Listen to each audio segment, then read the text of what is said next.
আসসালামু আলাইকুম এভরিওয়ান, আমি আছি রোমাস আলী। আজকে আমি আছি ওহাব বাজার, যেটা তিন আলি আসিল আর কি, সেই জায়গাটায় আসি।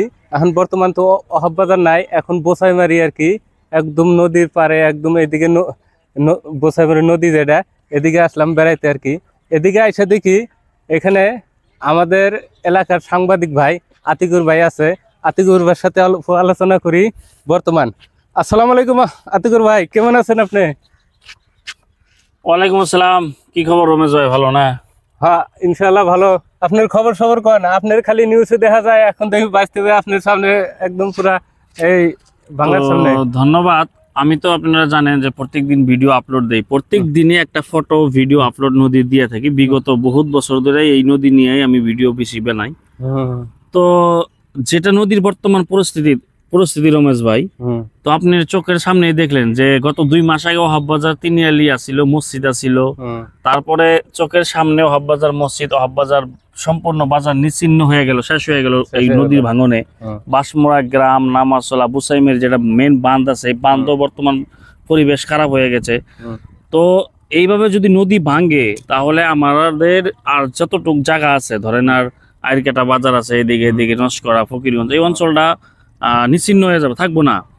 তো আমি সরকারকে অনুরোধ করব, স্থানীয় জনপ্রতিনিধি যিনারা রয়েছেন, এমএলএ এমপি যিনারা রয়েছেন, আপনাদের চ্যানেলের মাধ্যমে আমি অনুরোধ করব যাতে অতি শীঘ্রই স্থায়ী প্রতিরোধ করে দেয়, যাতে আমাদের অঞ্চলটা যাতে রক্ষা হয়। কেননা এত বছর আমরা খালি দেখলাম যে নদী হয়তো কাম করব, কয়টা পার্কু ফালায়, পার্কু ইন্না দিয়ে, কিন্তু নদী প্রতিরোধ হয় না। আপনারা জানেন যে ধুবড়ি যেভাবে স্পার দিয়েছে, বড় বড় পাথর দিয়ে বানাইছে, ধুবড়ি কি আজকে ভাঙে নাকি? কোনোদিন ভাঙে না। তো যাই হোক, নদী বর্তমান পরিস্থিতি অতি খারাপ, প্রত্যেক দিনই ভাঙে। এই যে আমার পিছনে যে বাড়িটা দেখছেন, এটা একটা পাকা বাড়ি ছিল, বহুত টাকা খরচ করে বাড়িটা বানিয়েছিল।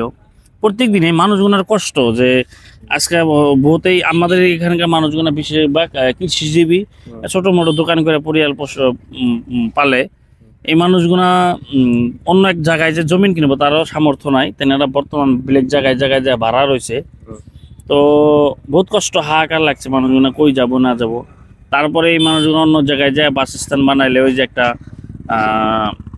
মানুষের, যে আপনারা জানেন যে উচ্ছেদ হয়ে যাচ্ছে বিভিন্ন জায়গায়, নদী ভাঙা মানুষ যারা বাড়ি বানাইছিল বিভিন্ন সরকারি জায়গায় যায়।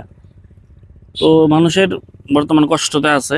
তো আমি অনুরোধ করব সরকারকে, জনপ্রতিনিধিকে, যে অতি শীঘ্রই আমাদের অঞ্চলটা স্থায়ী প্রতিরোধ করে দেয়।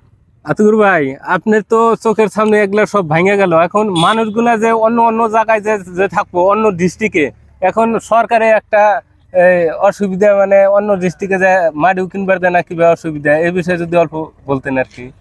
না মানে ভারতীয় নাগরিক, প্রকৃত যিনারা ভারতীয় নাগরিক, তিনারা ভারত যেমন কিছু নীতি নিয়ম আছে, তার মধ্যে যেমন আসামের বিভিন্ন প্রান্তে তো আমরা নিউজ দিয়ে গেছি। হ্যাঁ, তো যাই হোক, মানুষগুলা কই যাব, এইরকম একটা পরিস্থিতি যে মানুষগুলা যাতে আমাদের ধুবড়ী জেলা, এই গোয়ালপাড়া বা আমাদের যে এই লোকাল যে জায়গাগুলা, এই জায়গার আশেপাশে কোনো জায়গায় যাতে খাস মাটি না, ফাইনাল মাটি, পাট্টা মাটি দেখে যাতে ভালো করে, যাতে কিনা অল্প অল্প কিনা হইলো, যাতে বাড়িটা যাতে কইরা পোলাপান টোলাপান নিয়ে যাতে থাকতে পারে, এটাই বুঝেন নাই?